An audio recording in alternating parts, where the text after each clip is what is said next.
Welcome to the Lead Every Day show. Our mission is to see a world well led.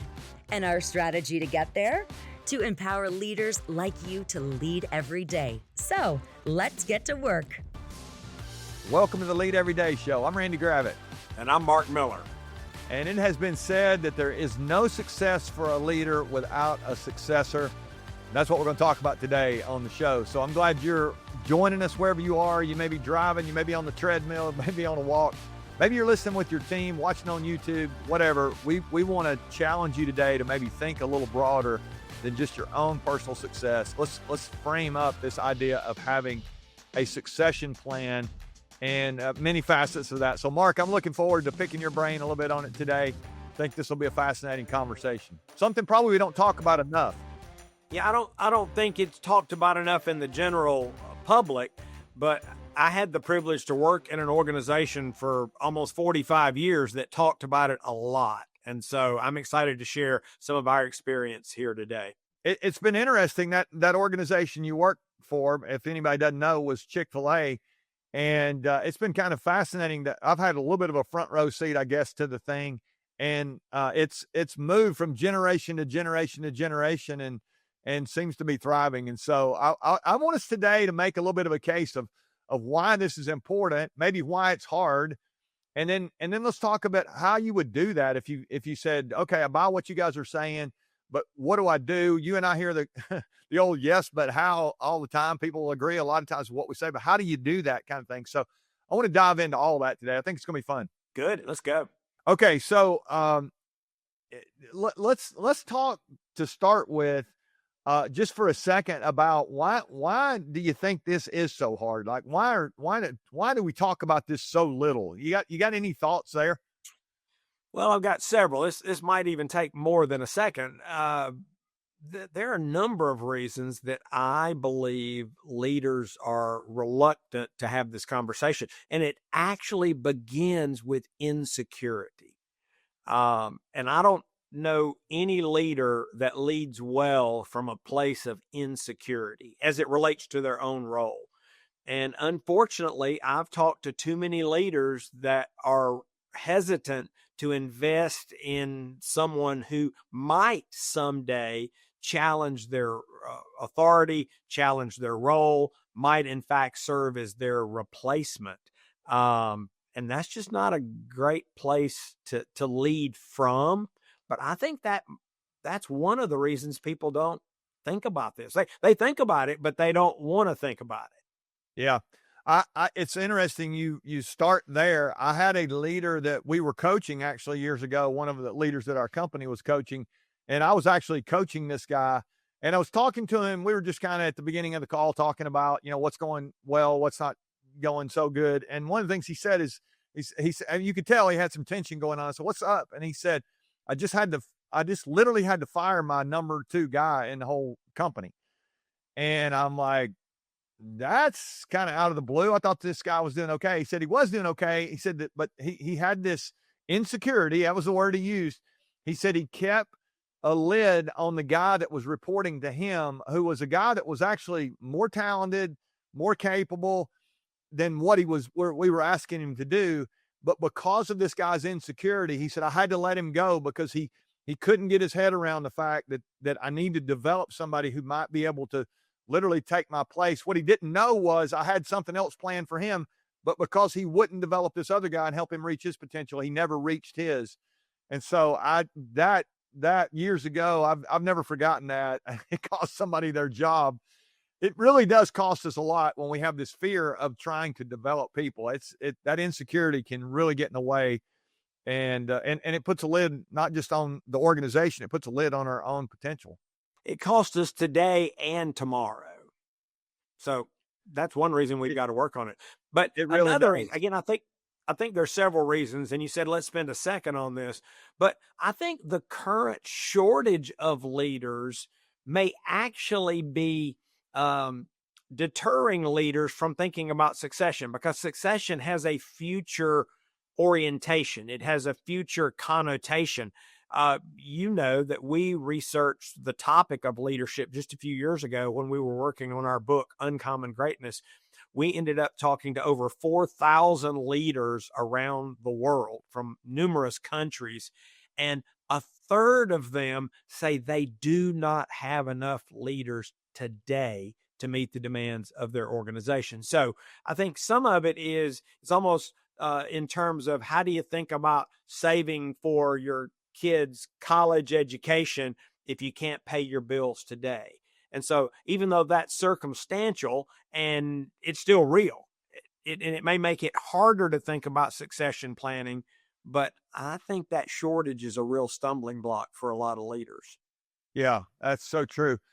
I would say another one, Mark, is we lack a process. Like I don't ever. Well, first of all, I didn't go to leadership school, but if for the people that I talk to that they got their MBA or whatever, nobody's ever come out and said, "Hey, they taught us how to do this well." It's like there's this lack of process. We don't know how, or most organizations, I'll say it this way, they don't have a systematic way to be developing people that could take people's job. I mean, maybe it does go back to that insecurity. I tell organizations all the time, if you, or leaders specifically, if you can develop somebody to take your job, you're actually always going to have a job. I mean, that's really the most valuable person in the organization, is somebody who can develop people at the highest level. But I think sometimes we don't know how to do that. Nobody's ever taught us. We don't really have and we'll get to that maybe in a few minutes, but honestly, it's just that lack of process that can get in the way as well. Right. I mean, ask somebody to do something they don't know how to do and see how eager they are to jump on that assignment. Here's another one. And some of these are interconnected, obviously, but a lack of urgency, particularly for younger leaders. They think succession planning is, when I retire someday, maybe the organization would need to backfill my role. That's for the old people. They fail to think about the opportunities that their organization may encounter in the months and years to come, and the fact that you're going to need more leaders. I mean, if you want to grow an organization, the defining characteristic is how many leaders can you grow? And so I just think there's a general urgency, particularly from young leaders, which is why one of our best practices at Chick-fil-A corporate for years is we made existing leaders, regardless of their age or level, talk to us about their successors. And so that was a challenging conversation for some of these young leaders to get their head around. They said, maybe you're going to go do something else in the organization. Maybe we've got another opportunity for you. But I've also seen when you can't move somebody because there's nobody qualified or even closely qualified to take their space. And that's a tragedy for everybody. Yeah, that's good, Mark. Okay, here's another one. I think sometimes we have a lack of clarity, or maybe we would call it a lack of understanding. Let's say I'm in an organization and it's so easy for me to think, well, that's somebody else's job to develop the leaders. Maybe HR will take care of the training department. And nobody's really expressed to me, this is part of your expectation, which that's really not on me at that point. I mean, the expectations need to be clear, but in an organization, if I don't have clarity, or if I don't have an understanding that this is important, I'm probably not going to put much time on it. So I think that was one of the reasons that very few people spend time on it, is because leaders or senior leadership maybe has not made it clear that everybody ought to be developing leaders. Sure. And you can address that many ways, but one thing you can do is just literally to state the expectation. And that's the path that we've taken at Chick-fil-A for decades, is a leader who's not developing others is not fulfilling their full responsibility. They're not doing their job unless they also develop future leaders. Yeah, that's great. Okay, so when we were talking, preparing for this, one of the things that you brought up I thought was interesting, because we have so many people who listen here who have their own businesses. Maybe they would consider themselves an entrepreneur. I think there's something here to be said to the entrepreneur. A reminder here. I thought you made a great point. Can you share that with the audience? Well, I have talked to leaders that are so focused on selling their business that they are not thinking about the future. Therefore, they tend to think succession is a future issue, a future opportunity, or maybe even a future problem, but not one for them to solve or one for them to address, because they're going to be gone. And I know people who do this work, and they're not only looking at the point leader when they're trying to decide if they're going to buy a company or not, they're actually looking at the depth of the bench, because they know that leader's leaving. So they really, in large part, are evaluating the remaining assets, the remaining people, the remaining leaders, the remaining intellectual property. And so if you want to set yourself up for the maximum market price, I would say you need to devote time to developing leaders so that those potential buyers can have confidence that you can continue, this organization can continue to run at a high level, even though the founder may step out. Yeah, that's great. Okay, so assuming, I mean, we've got a good little list there of the impediments, things that might get in our way. Assuming we can get past some of those things. Let's talk for a second about this idea of how we would do it. And I want to go there with the remainder of our time today. I want to just say one little thing to sort of bridge this. You mentioned there, and it's interesting to me when I think about, if you've had people report to you, I know, Mark, you've had all kind of people report to you through the years. It's amazing how when you have people that are developing people, creating their successor kind of mindset, it's, I mean, for me, I was always looking for those people who could do that and looking for their next opportunity. Because I knew if they could do that at a small level, it's the old, if you're faithful with a little bit, you're probably going to be faithful with more. And so I love the idea of not giving into the insecurity, not giving into the, all this. I mean, this happens all the time. Sometimes I think I'm indispensable. I'm irreplaceable. It's because I haven't really taken time to replace myself. Develop somebody that can do that. And then all of a sudden it does promote these future opportunities in my own leadership. So if anybody's listening out there, if you get really good at what we're about to describe here, it is actually going to give you more opportunities down the road to lead at a higher level, a more effective level. So I don't want us to miss that we've got to get past these impediments. If we're not careful, they can keep us stuck and keep us mired in, really mediocrity. Yeah. And we've talked about the downside. I want to reinforce what you just said. When you're developing men and women around you to lead at a higher level, that's not just future benefit. You get those benefits because they get better day by day, week by week, and month by month. And so you're actually drawing on that investment before there's ever an official change in leadership. Yeah. Yeah. And this almost gets to the capacity of a leader. I mean, it's it doesn't mean that we're getting put out to pasture. When we hear the word successor, sometimes it's like, well, I'm going to have to find somebody to lead the thing when I'm gone. It doesn't mean I'm going to be gone. I may be moving on to something bigger and better or different. And I just want to encourage every single person, always be looking to develop somebody else. We identified this, you did, Mark, in the, all the way back in The Secret, when you wrote with Ken Blanchard, you talked about engaging and developing other people as a fundamental of leadership. And that's in the family of what we're talking about here, that mindset, that fundamental of starting out and being able to develop people. Okay. So let's say that we're past these impediments. We're like, okay, I'm on board. Yes.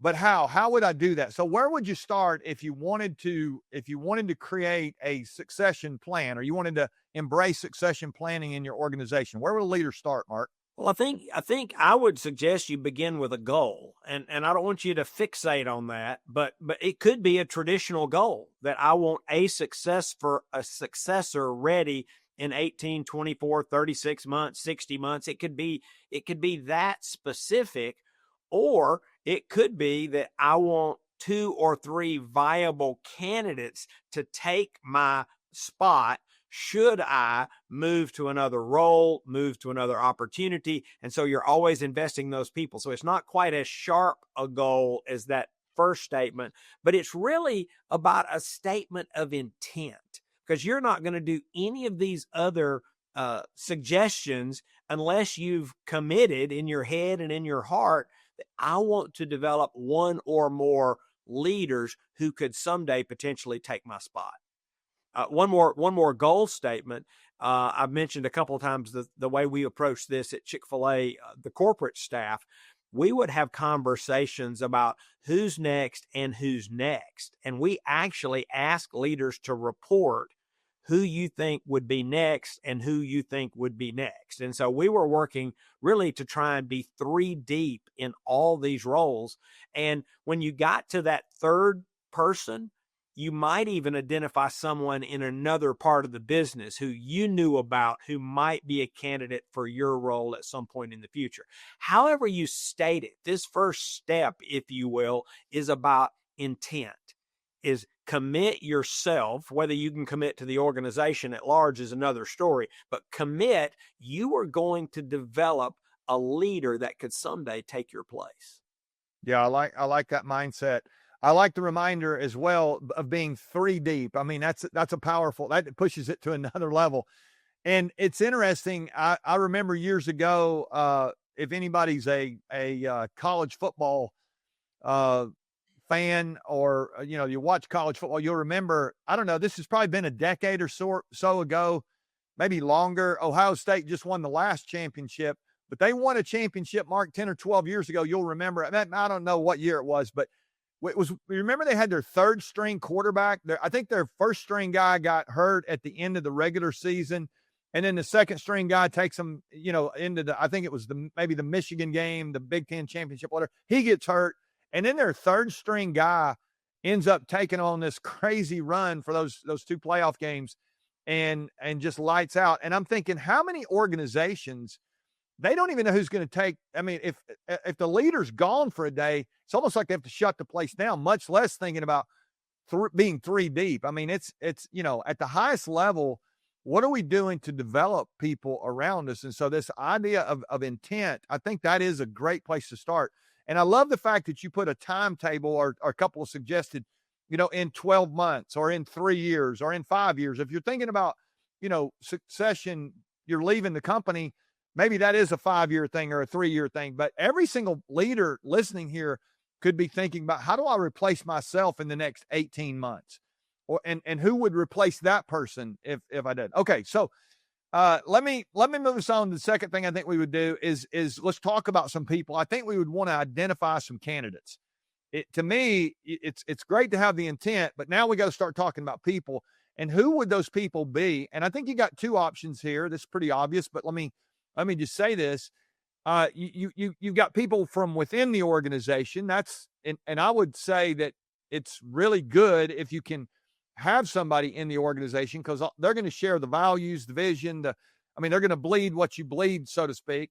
But you may have something that you're trying to do that you don't really have anybody in the organization. So you got a couple of options there.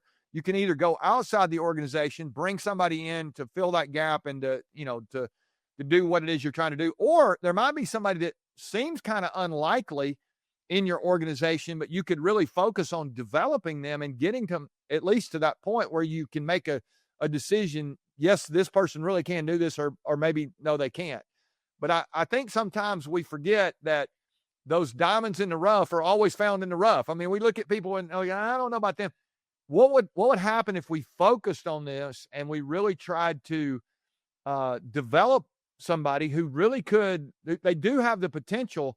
It's just we've not called it out in them. And if we will identify those candidates, to me, that would be the next step. It's great to have intent, but we got to put a list of some people together. And I think you can build on that with, you would say make a short list, right, Mark? And unpack that for me for a second. Well, let me say, as you're trying to identify candidates, I would encourage you to think about those core competencies. And as Randy referenced, they will probably not be fully orbed. If they were already at your level, they might be in another spot somewhere else in the organization. But can you identify? I think you should try and identify those core competencies, those skills that these men and women are going to need to really be proficient in order to be successful. And my guess is you'll come up with a long list, and that's fine, and you can do what you need to do there. But I would also ask you to think about, is there a single defining characteristic or trait that would give this person significant advantage as they move into this role? If you're looking for someone to be the spokesperson for your organization on your PR team, you might say communication skills. They should already have that. There are a lot of other things that they need to learn and develop and ways that they can grow. But if they can't communicate, then that might be that defining characteristic that role demands. And so think broadly about those competencies, but then get real focused. And I think that'll help you do what Randy just said, is create a short list. Now, some of this will depend on the size of your organization, but if you're in a big organization, you may identify 12 or 15 people that could take your place over the next 5 years. Well, that's fine, but you don't want to invest strategically in 12 or 15 people who someday might take your role. I would say, as Randy already indicated, a short list of 2 or 3 people is probably a valid place to begin, for a couple reasons. One is some of those people may develop more quickly than you think. Others may not develop at all in some critical and crucial areas. And then third and finally, this ultimately won't be your decision unless you're the founder CEO. Somebody else is going to decide who takes your spot. And I know when I was preparing to leave Chick-fil-A, and I didn't even know when, but about 5 years ago, I identified a short list of people who could begin studying, learning, growing. I could intentionally invest in them. And when I left, they divided my work up, and 2 of the 3 people I'd been investing in got part of that work. But I'd started that years ago. So get a short list, a small group, and I think that'll help you focus your efforts. Yeah, that's great. Love that. Okay, so that list, and I love the simplicity of what you said there. Just decide what you're looking for. You know, when those skills, it's like, what are we really looking for? And there's different ways to do that. We could go back to our C's that the 3 C's you talk about: character, chemistry, and competency. Like, however you want to think about that, but just the more specific you can get on what am I looking for, the more likely you are to find that. And that list of people, it's not, you're going to be tempted to say, this is the person. I would say depending on how much time you have, I would say think more broadly the more time you have. And so if you've got 18 months, 2 years, you might want to think about 2 or 3 people to start with, like you're saying. And if you got 10 minutes, you're probably going to have to pick somebody pretty quick. So I like the idea of narrowing that down. Okay, so let's talk about, if we were going to build a strategic plan. I think that's next. Like I think that really is where we would go from there. We got a list. Let's talk about building a strategic plan, Mark. This feels like, to me, if we're not careful, we say this all the time. It's sporadic you get points for sporadic, but when you're strategic and you're really focused and you're really, building on that intent with that list, you got a chance to really do some great stuff here. So talk about the power of having a strategic plan when it comes to succession. Well, this may be one of the few arenas where you don't get much credit for being sporadic. I mean, I know you and I both have said that. You get some credit for being sporadic. You get much more credit for being strategic. If you're sporadic here, these people may not be ready. They may not learn and grow and become the leaders you need them to become. So I think for me, that's why strategic is such a critical word in this phrase. Again, I think you need to figure out what are the competencies that these people need to develop that they may not have. What are the skills that they have that they need to level up? You may need to think in terms of what experiences do they need to have. If you're responsible for budgeting for your department, well, maybe next year you let one of these people be responsible for the budgeting for your department, because that's going to give them an experience. It's going to give them exposure. It's going to give them contact with people around the organization that they might not typically interact with. So competencies, skills, experience, and think about those. Is there an implied order or sequence that makes more sense? And so that's the reference to the term strategic. Be very thoughtful. Be very planful. What do I need them to learn, and what's the best way to facilitate that? Last piece, think about their learning style preference. Are they people, an individual who learns better in the context of a relationship then you need to maybe see that they have a mentor or mentors. Maybe they need a coach. Maybe they're a person that loves to read, or maybe they're a person that learns primarily through experiences. Then you've got to elevate the priority of creating the right experiences. So all of this falls under the banner of being strategic. Be thoughtful and be purposeful, and you'll wake up 18, 24, 36 months from now, and these men and women around you will be significantly better leaders. Yeah, that's great.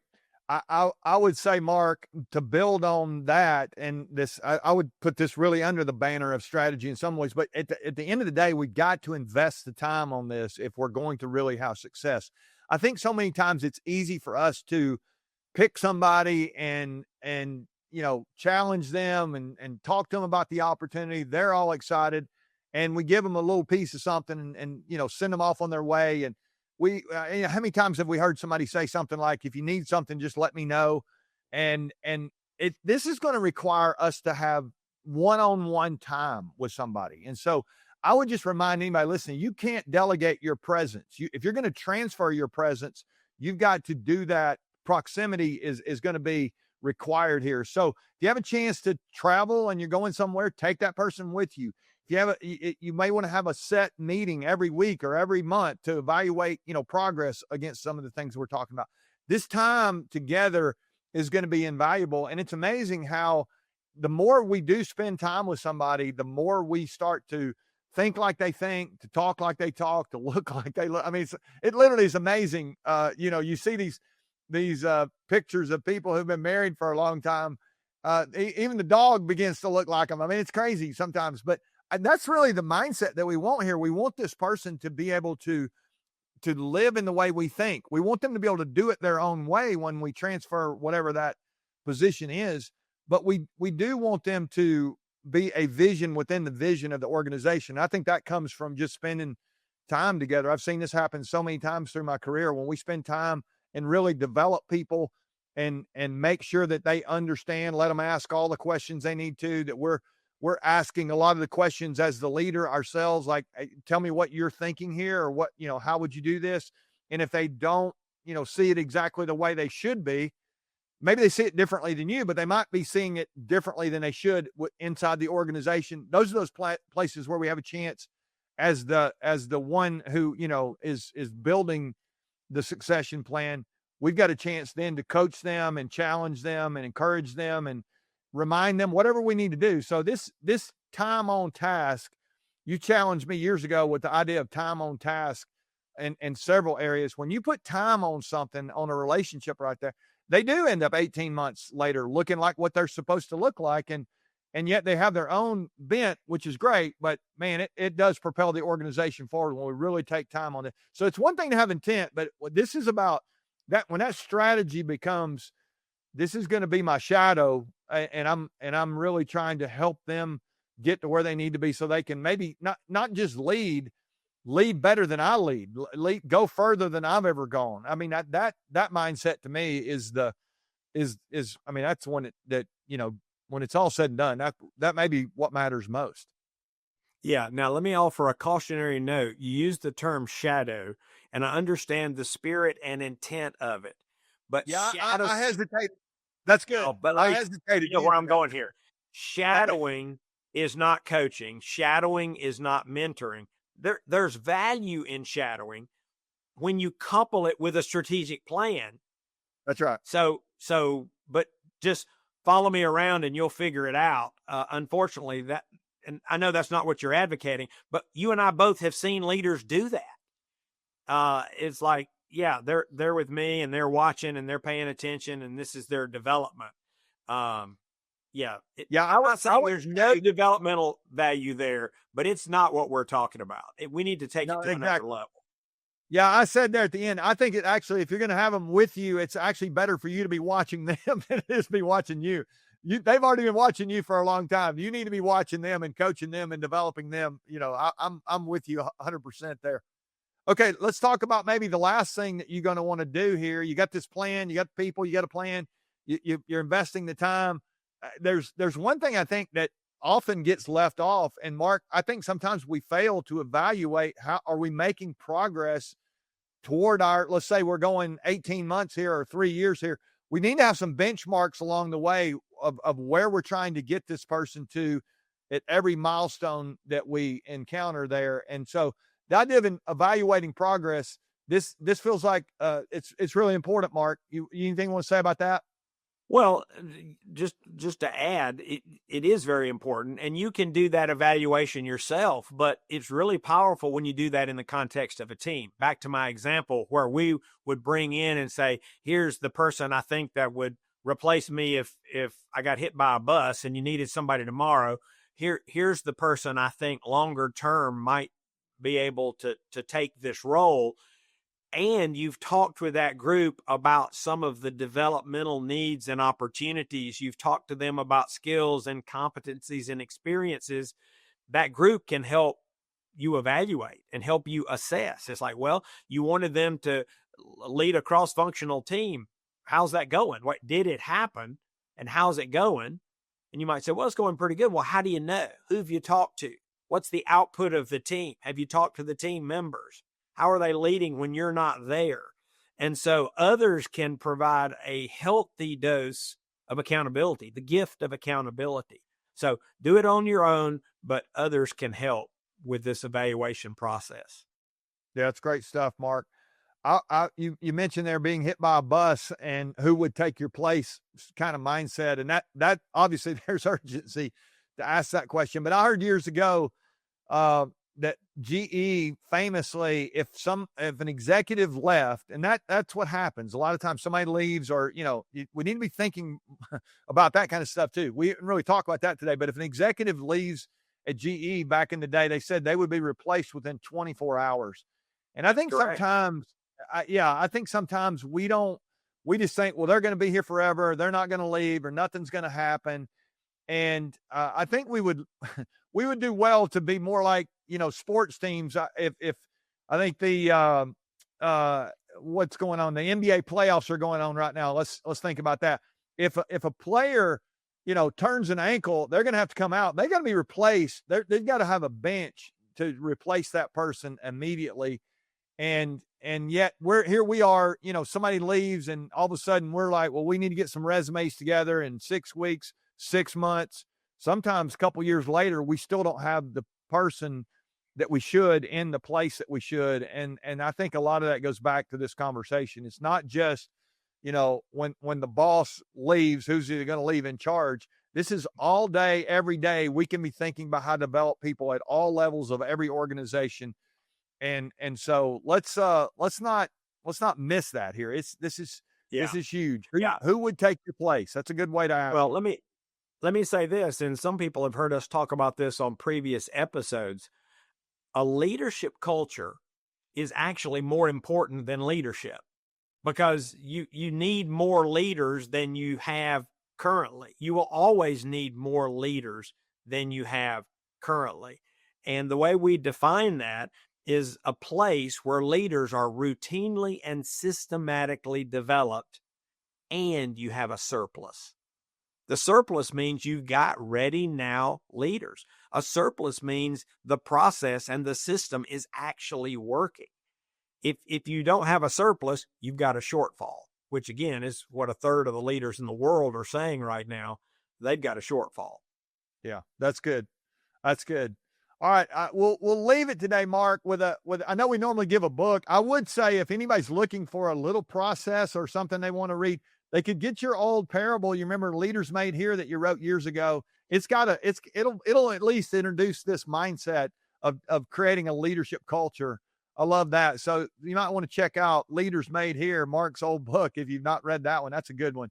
But I would just say to anybody listening today, succession is really, it's going to be important if you're going to be successful. You're not going to be able to leave and just let it go. And I think there's going to be regret there if you do that. And again, it's not leaving or retiring here that we're talking about. It's if you move on to another department, if you move to another team, you want to make sure that whatever it is you have your fingerprints on, it is marked by your leadership, yes, but by your developing of other people, and they're ready to take that on. So I would just say for every person listening, what is one thing that you can do, take from this conversation to go and develop somebody else that might not even take your spot, but they might take someone else's spot. They might be needed somewhere else. Mark, you reminded me years ago that talent belongs not to the team, but to the organization. I think that's a mindset that we're trying to develop people who might be able to help in another department. Ultimately, we're trying to help the people around us win and get to where they can reach their potential as well. And when we do that, it actually just propels us further and faster and farther and faster in the organization ourselves. So that's kind of where I would leave it today. Mark, any final word from you? You good? This is good work. This is good work. When you're doing this kind of work, you're securing your future and the future of the organization. Yeah, that's great. All right, reach out if we can help you. LeadEveryday.com.